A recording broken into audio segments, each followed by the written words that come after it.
What's good, everyone, and welcome back to another reaction video. Today we are reacting to Game Theory FNAF, a family rebuild. Now, from what I remember on timeline's sake, this is VR, special delivery, and security breach. Honestly, this was a heck of a journey to get to where we are. I mean, there's gonna be questions. I know there is.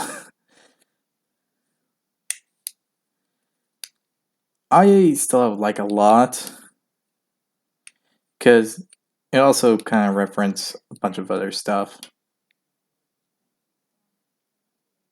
And that mainly is related towards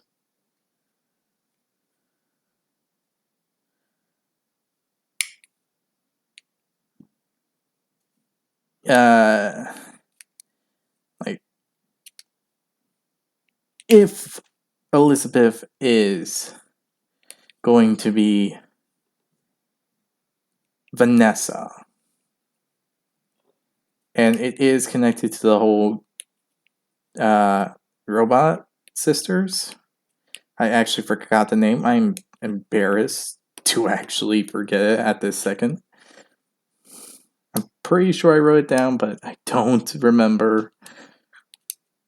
But yeah. Honestly, I'm curious how that was possible, because from what it seems, Vanessa has lived a pretty normal life and people actually do know her. So I don't really see it being possible for that to be true, because with how things have been going, it's going to be mentioned, so I need kind of proof on that. Other than that, I kind of need information about Mrs. Afton. We honestly know nothing about her and all that. Honestly, I have like this strange thought process for a while, thinking that, I don't know, she was the one pulling the strings, like she was somehow related to Vanessa, but I highly doubt that. The only way that would work was for her to get remarried and have a child. And I'm only saying this because Vanessa is a strange character to me. Because her name is Vanessa A. I know it's repetitive, but still, it's something to worry about. Many things to worry about. But this is not the time for discussion, this is the intro. So I hope you all enjoyed this video. If you did, hit the like button down below. Hit the subscribe button to support the channel, support the content provided, and so on and so forth. You'll know when you're subscribed when the red subscribe button turns gray. And you'll be notified if you hit that little bell next to the subscribe button and it lights up, you'll be notified. Gosh dang it, that sounded cringe. Oh, that's what I get for trying to rush. Because I have been waiting for this one for ever since the previous part came out.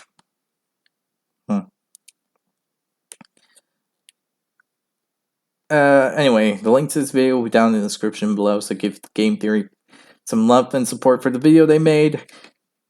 And finally, in the comment section below, if you have any videos you want me to react to, leave it down there and I'll react to it as soon as possible. Now let's do this.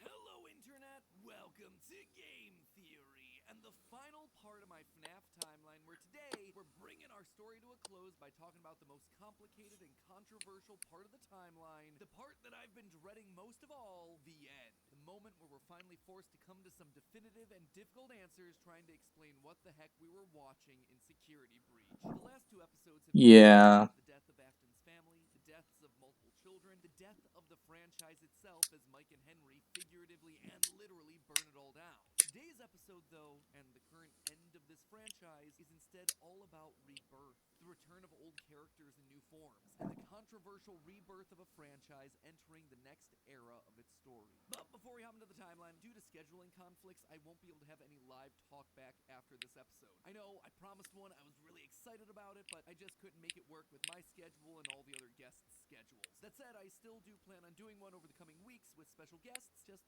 make sure that you're subscribed and either have all notifications turned on, or you're just watching our community tab for the announcement as to when that's gonna happen. And now, without any further ado, Yeah, it makes sense. I mean, beginning to our story. we all can have our problems with scheduling. Entertainment was dead. There is no need for you to return to work next week, as Fazbear Entertainment is no longer a corporate entity. All debts had been paid, all assets redistributed. The company was outright dissolved. Even the memories of the horrors that had happened there started to fade away in the Hmm. consciousness. The people were gone too. William was dead. Henry was gone. A whole generation of young Emilys and Aftons had lost their lives to the horrors of the pizzeria. All of them collateral damage to the man in the bunny suit. Everyone the company had ever touched was dead and gone. Well, all except one. Yeah, I mean, William's still alive? Clara Afton. Huh? In the early days, back when things with William were good, they'd had the perfect. Oh, so her name is legitimately Clara. Okay, got it. Shortly after their youngest son died, things started to change. William had become distant, lost Mm-hmm. obsessive. She had watched him change. We talked about this, and I guess that's why Ballora kept singing her usual song, and why we get the her line in Ultimate Custom Night. Mm-hmm.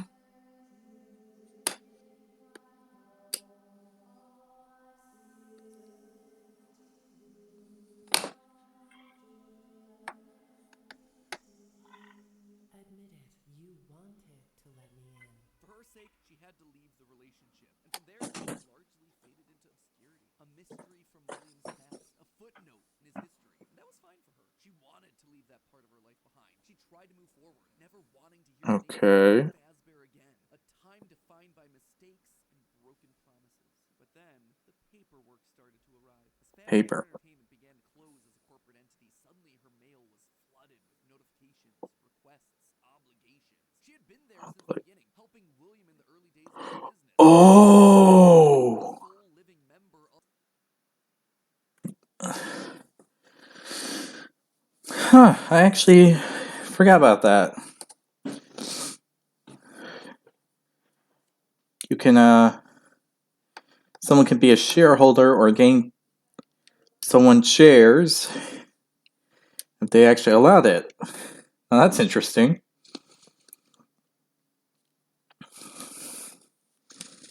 I never really considered that to be a thing. That's so weird. the Afton family. All copyrights and trademarks of both Afton Robotics and Fazbear Entertainment passed on to her. Memories of this past life that she had long left behind. Looking at the blueprints, the contracts, the memos, she felt old wounds begin to reopen. The regrets of a happy family that had been torn away from her. William had always been brilliant. That's what attracted her to him in the first place. But he'd also been too blinded by obsession and pride. He was too jealous, too petty, too unable to actually see a bigger picture. But now, holding the paperwork that contained decades of heartbreak and trauma, she realized it was her turn. She was holding the power. This was her chance. And one thought resonated in her head. I will put them back together. I will put them all back together. She would be the one to Oh. to rebuild the pieces of that shattered life, to reclaim the kids that Fazbear had stolen from her. But how? Looking at William's work now laid out before her, she knew that he had been onto something, collecting remnant, robotic humanoids, digital conscience transference. The pieces were all in place, they were just scattered, fragmented. It was almost like there were too many ideas going in too many different directions. It was such an important idea that she reiterated that point to herself. There were too many ideas going in too many different directions. That said, there had to be a way to save it all. She just needed to put it all back together. But how? To rebuild her family, she would first need to rebuild the franchise that had stolen them away from her. With ownership That would be, sadly, the first thing to do. Fazbear name, she converted the corporation back to an LLC, a structure for smaller businesses that are usually family-owned. The irony was fitting. From there, Ugh. she would need remnant and lots That actually made me cringe of how that was phrased. Later years, the reports William had been using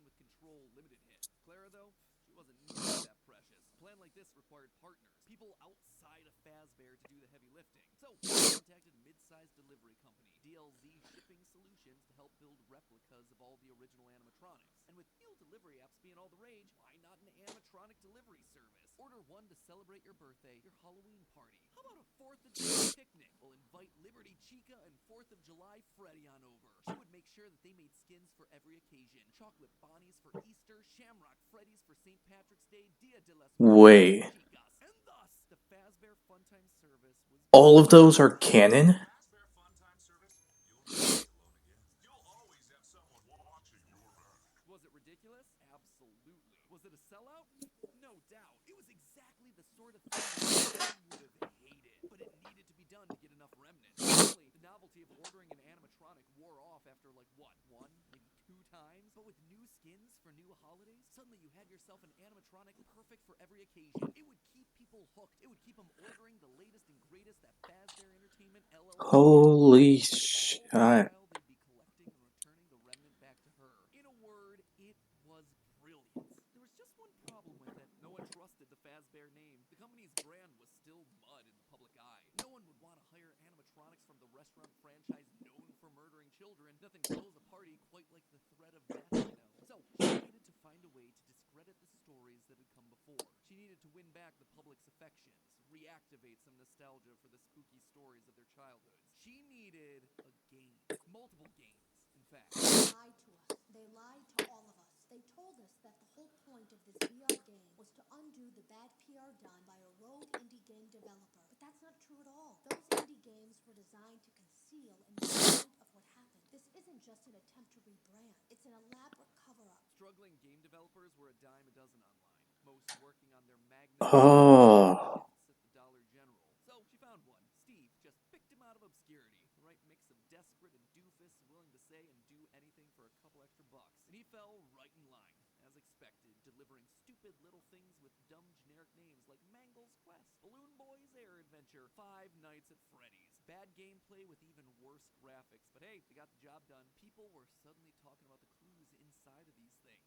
searching for the hidden lore. They were actively making jokes about dead kids at pizzerias. Her husband's twisted history of serial murder had suddenly been reduced to a mere Nancy Drew mystery to be solved. The plan had worked. Freddy Fazbear's was suddenly more popular than ever. Things were going Oh. well. Her Damn. takeover and reboot of the franchise was full. She's as clever as William. Largest, most ambitious project yet. If this is true, then yeah, she's as clever as William. But always thought so small scale. He was careful to a fault. Not her, though. She knew that this latest project needed to be big. It needed to be flashy. It needed to be a service for children. A place that got people talking and checking out the latest in Fazbear products. So with a steady supply of remnant flowing in, it was finally time. The stage was set. It was time to get to her real goal, literally rebuilding a family. March 2035. The first was obvious. The crying child, her little boy, the one that was the first to get ripped away from her. She'd seen down in his bunker that William had gotten very close to replicating artificial humans using animatronic technology. And so that's exactly what she would do. Rebuild her boy from the ground up using robotic parts. His shaggy brown hair, his... Oh my. down to small details that no one would notice, like the band-aid on his left knee. William's research Wait. found ways The guide actually answered the whole description, the crying child. unless he was explicitly told. The only things that could possibly ruin the illusion were any overrides to his internal systems. If something were to, say, interfere with the cameras that he had in his eyes, or cause some sort of a core reboot to his hard drive, or x-ray his metallic bones, then yeah, he would be exposed. But otherwise, to the outside world, he was just your typical, normal human boy. She worked down in the bowels of the Pizzaplex, giving him life, but it was one thing to build him. It was another to help him remember his identity. He died so young, so early in their history that there was no preserved memories for him, no documentation that she could just download into his digital brain. So bit by bit, she trained him, forcing him to remember who he was. In a corner of the room, she even made a makeshift dinner table, a reminder of their happier days. The family recreated: 2 brothers, a sister, a father, and the mother at the head of the table. the one in charge, the one in command, the one bringing all of this to fruition. But his progress was admittedly slower than she would have liked. At first, he could only communicate through simple ones and zeros, then rudimentary drawings and crude letters. But bit by bit, images of his past life started to come through. Balloons, colors, houses, bears, faces, birthday parties. All for me. Gregory was alive. As the robot boy embraced her, she felt the warmth that she hadn't in decades. This was the joy that she'd been working towards. This was what it was all for. Her son, back in her arms again. The plan was working. He had to keep going. Next was William. If the family was truly going to be put together, she would need him. And she knew exactly where he was, in the ruins of that old Freddy Fazbear's pizza place Wait, where Henry had hold on. In fact, that's specifically why she insisted on building the pizza place there over the sinkhole. How old is she? What her true intentions were with the entire operation. Digging through the wreckage, she found him. He was right where she thought he'd be. Seeing the putrid shell of the Springtrap suit, though, was not something she was prepared for. The rotting corpse of William Afton was disgusting. Scorched flesh fused into the fur lining. Hollow black sockets where eyes once were. A smell that reeked of burned carbon and bloody iron. He was no longer flesh. It was just the tangled sinews of a creature that was once called human. How far this brilliant man had fallen. It was clear that her work was cut out for her on this one. Afton was practically lifeless. The man may not have been able to die, but he was about as close as you could come. And his body would need a lot of reconstruction. Replacement arms and endoskeleton reinforcements were the top priority. Maybe pulled from their new line of glam rock animatronics. She'd have to see if they had any spare Bonnie parts lying around that they could steal. In the meantime, though, she threw the husk that was once her husband into a life support pod infused with aerosolized remnant to help keep him stable. But more important than recovering his body was recovering his mind. In his current state, he was comatose, an empty shell. Severe brain damage starts at temperatures over 108 degrees Fahrenheit, 42 degrees Celsius, and years of repeated fires had burned his brain to goo. Gone was the brilliant, frustrating mind that had drawn her to him in the first place. But she had a plan. Unlike her darling boy Gregory, Afton had found ways to restore his consciousness. Fundamentally, the brain is only a series of electrical connections after all, so why couldn't you replicate that in the form of a standard circuit board? So he actually did Digital consciousness. And consciously did that and actually formed it. a planner, someone who had backup plans for backup plans. I called it! There it was, buried in piles of old animatronic CPUs, a record of Afton himself. But she needed someone to test it. Someone was definitely here during the night. It had to have been the client. I mean, they sent us that stuff in the first place with no explanation, just to scan it. Said it would expedite Knew the he. so we wouldn't need to program I knew he planned something, Unlike the other games but I that she'd didn't played expect in the past, this one had a his wife to actually put it to use. back up and running, spreading his virus to the masses.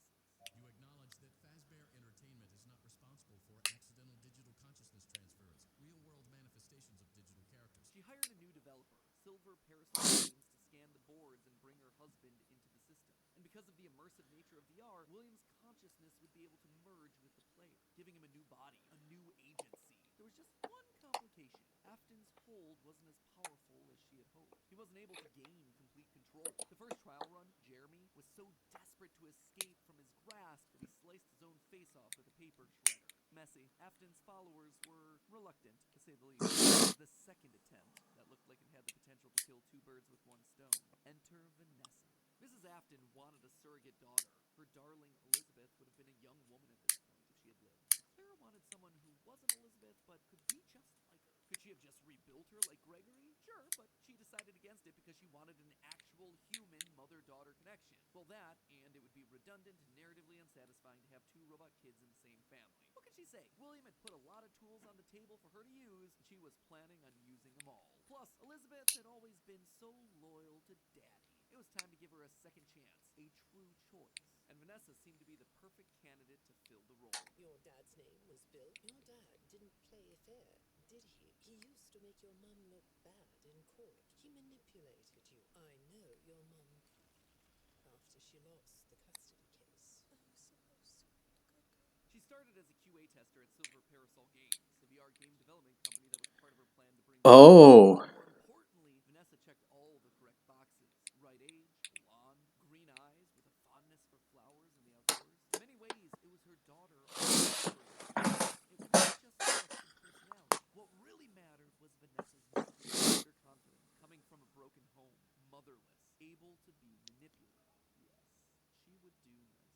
She would be the one to save dear old Daddy, just as the real Elizabeth would have wanted. I will make you proud, Daddy. While testing the VR game, William's digital consciousness merged with Vanessa. Oh sure, she fought, fragmenting Afton's code into a series of tapes hidden across the game, trying to do web searches to regain control over her life, but it wasn't enough. She was weaker than Jeremy. She was a thrall that, despite occasional moments of lucidity, had to obey. And with Vanessa, it was a 2-for-1 deal. She was getting a daughter back, while also bringing her husband one step closer to reactivation. She just had to make sure that Vanessa was headed the right way. The reborn Gregory was an expert hacker, part of the benefits of being an Afton and a robot. So Clara had him keeping tabs on Vanessa. Damn. Emails and trailing affair She's information. as evil as William. Elizabeth was falling in line. If any of the therapists started to ask too many questions, they were promptly dismissed from their positions. And while Gregory kept tabs on Vanessa's personal life, Mrs. Afton made sure to clear a path for her professionally. With silver protocols collapse at the hands of the anomaly, she then had the possessed Vanessa bring the contaminated circuit boards to DLZ shipping in the Fazbear Funtime service. More glitches, more remnant, more Afton. But it was her last move that was the best. In a true masterpiece of poetry, she brought Vanessa over to be Chief Security Officer at the Pizzaplex. A true family tradition to don the hat and badge, and all it took was a recommendation from the top as well as some emails marked for deletion. Sure, Vanessa didn't have relevant experience for the job, but when it comes directly from the CEO, does it really matter? Husband, son, daughter. A corpse, a robot, a human. All that was left was Michael. Poor, troubled Michael. The boy that killed her youngest. The one that would spend years trying to make his guilty conscience right again. A self-professed protector. Well, she knew she needed him to complete the family. Something told her that the problem had already solved itself. Something had shifted in using Glamrock Freddy to excavate the buried pizza place. I have been here before. I found myself for the first time when I cleared the path. I have changed. My friends are here, but I can protect you. I am not me. Maybe it was the remnant that had coursed through Michael's veins. Maybe it was the spirit of Michael living on as a protector. But he was there, somewhere inside of Glamrock Freddy. She could feel it. And just like that, she'd won.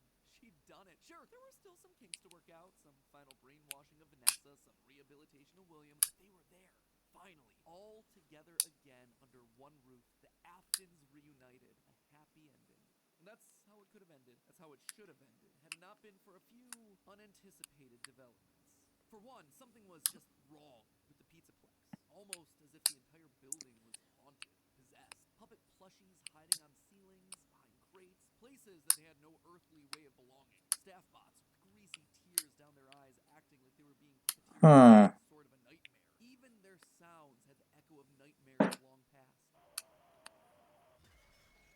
It was as though a guardian spirit Hate that. past refused to move on. As long as her husband was around, it too would linger. Only now, it wasn't just in one body, but it was in the essence of the building itself. She had seen stories of houses built on burial grounds getting possessed by angry spirits, but she'd never assumed that it could be real. Then again, in a world of living spirit metal and mind-controlling glitches, who was she to be so judgmental? The whole thing was ridiculous. Why would this be the line that she refused to cross? After all, the Pizzaplex was built over the burial ground of angry spirits, but it was the power cords that finally convinced her. Power cords. Suddenly, these cords were striped black and white, like the security puppet from generations ago. The very Oh. the materials and wires that constituted it were rebelling against her, against the Aftons, against the quest to bring them all together again. And it was being helped by something else, something slithering through the building. Maybe they were connected, she couldn't be sure, but a blob of living wires could be heard oozing through the walls, stealing pieces and parts of the old animatronics showcased in Rockstar Row. She could only assume that it was a byproduct of all the remnant they'd been collecting. From Afton's testing, she knew that both light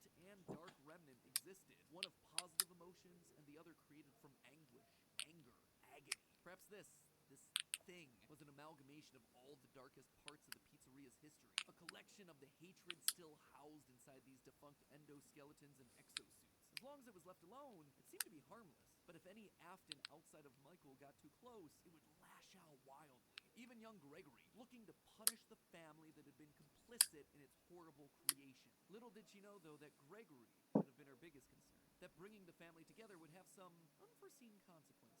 Gregory was normally the goodest of boys. She had literally built him. Lately, he'd been disappearing more and more often, disobeying her orders, requests. She knew that he loved playing on the arcade machines once the Pizzaplex closed, being so good as to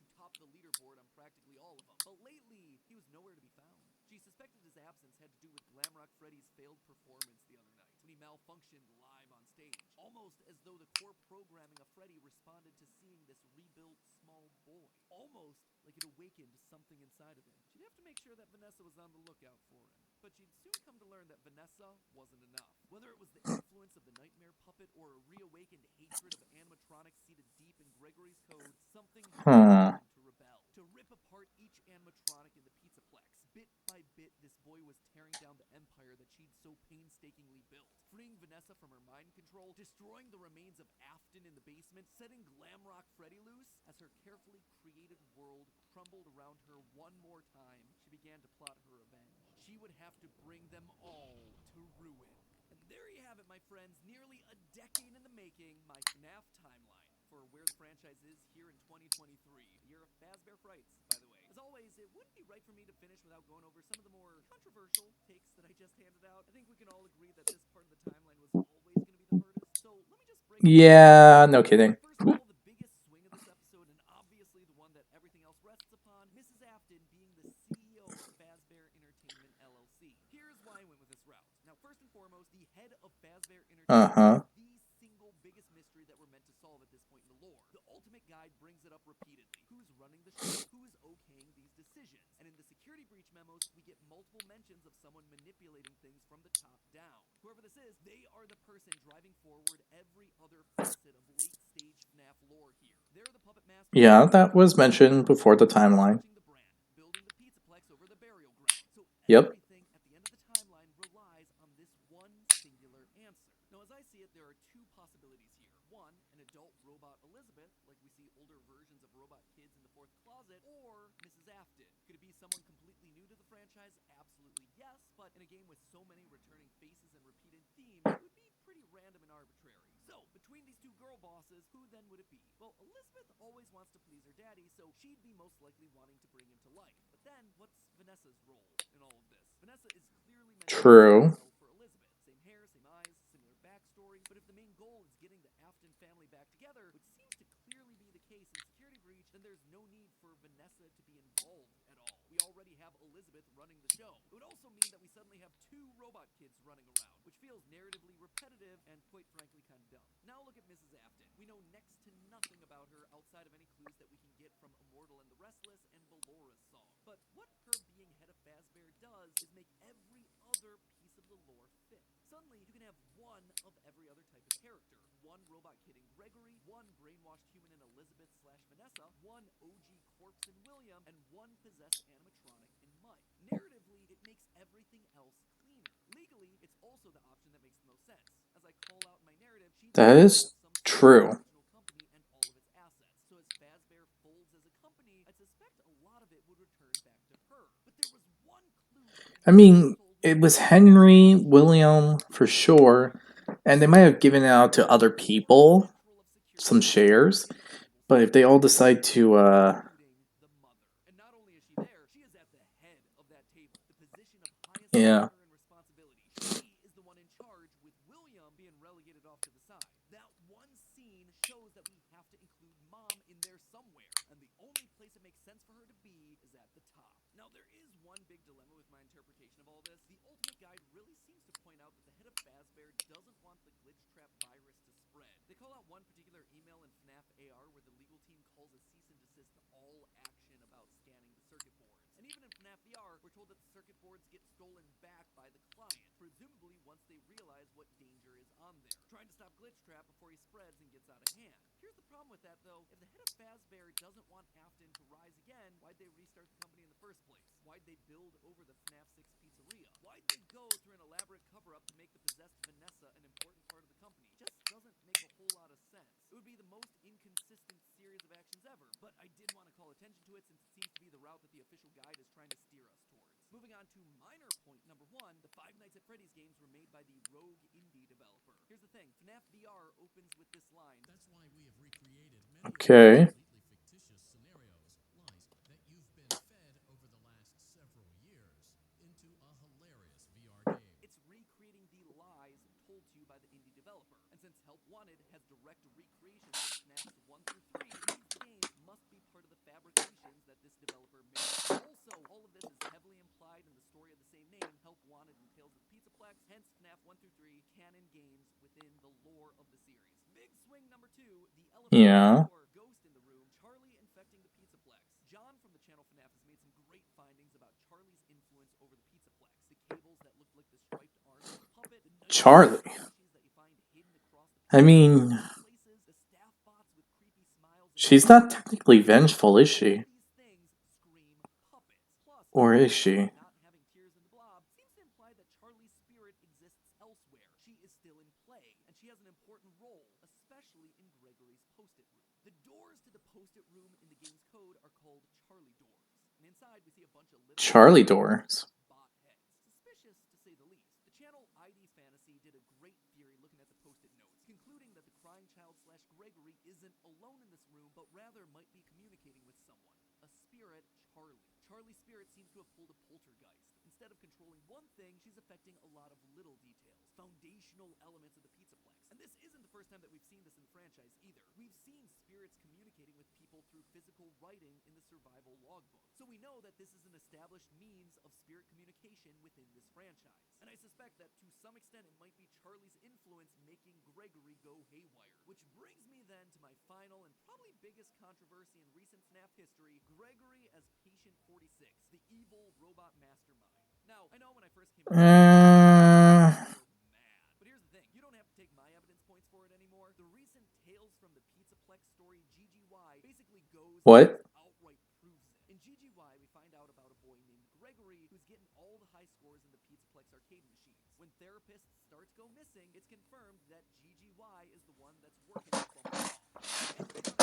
Corrupted by a mysterious glitch, GGY's letters are found inside the code. He even chooses the code name Dr. Rabbit for crying out loud. But obviously, Dr. Rabbit? Gregory is working against Burntrap, Vanessa, and the animatronics. Why?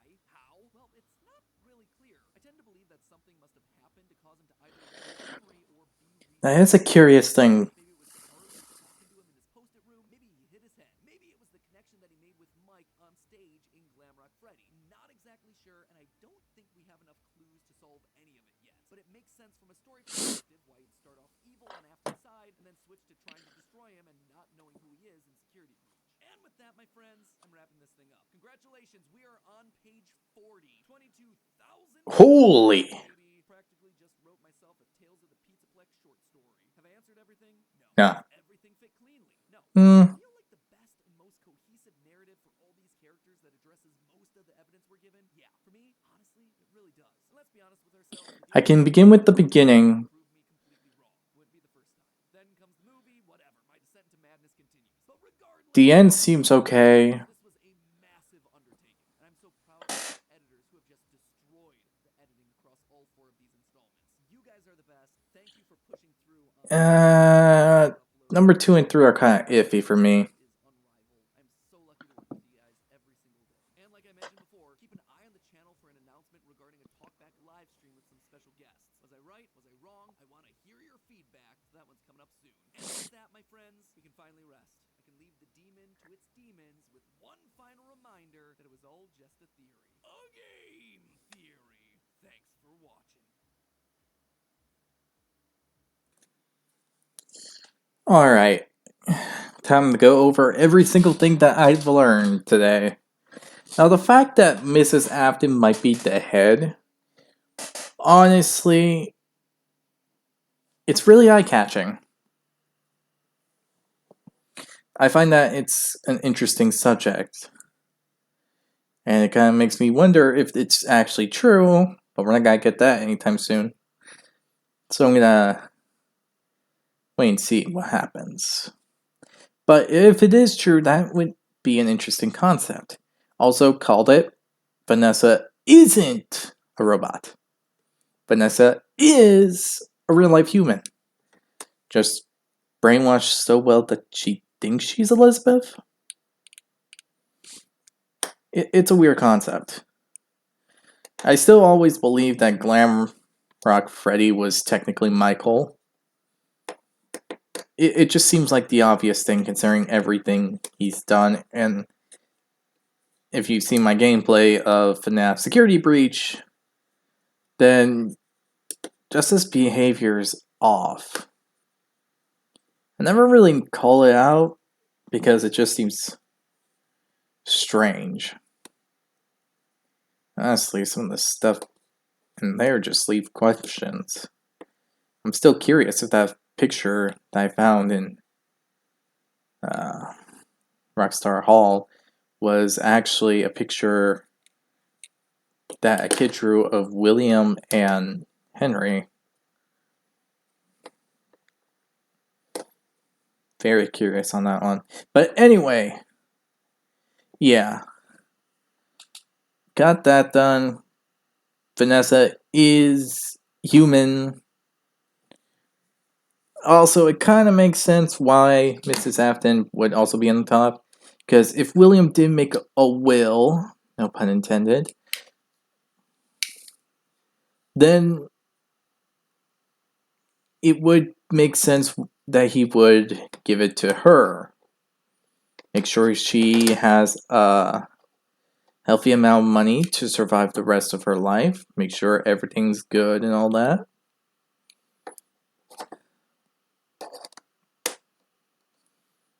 And so on and so forth.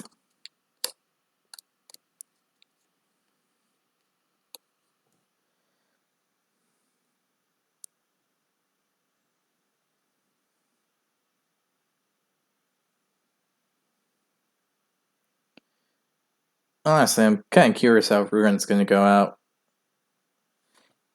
Plus the whole... this whole thing with special delivery actually being a canon thing, actually a part of the timeline and all that, that's actually shocking to learn, but I have to admit, it weirdly makes sense considering the fact that to keep William alive, you need Remnant and all that. And second,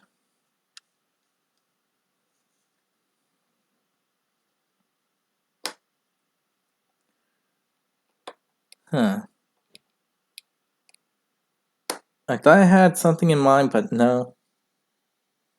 No.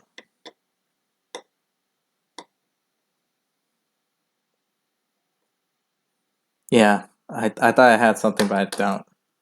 So special delivery is canon. VR obviously is canon, but there is the possibility that why William was taken out because Mrs. Afton knew his thought process the second she put him in and decided to prevent him from doing what he was doing.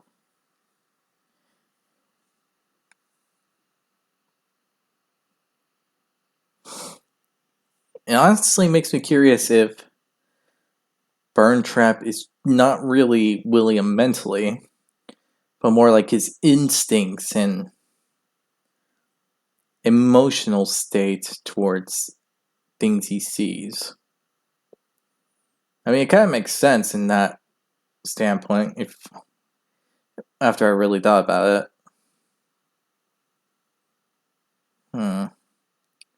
Now, Charlie being possessing stuff there, I don't know for sure. It doesn't fully make sense to me, but it also does.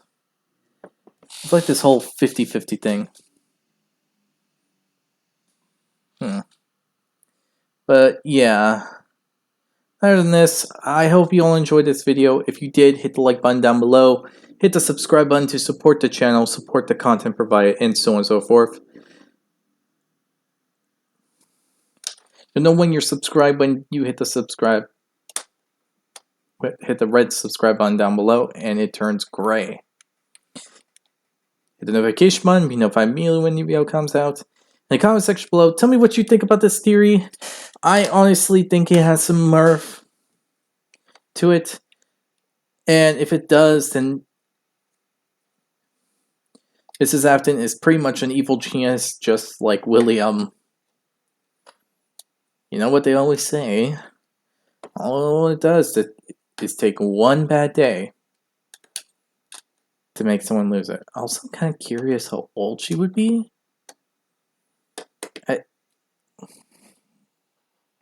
I know she'll be elderly, all things considering. Probably 80s? Who knows? But yeah, leave your thoughts on that in the comments below. The link to this video will be down in the description as well. So with all this said, I hope you'll enjoy once again, and I'll see you all next time. Bye!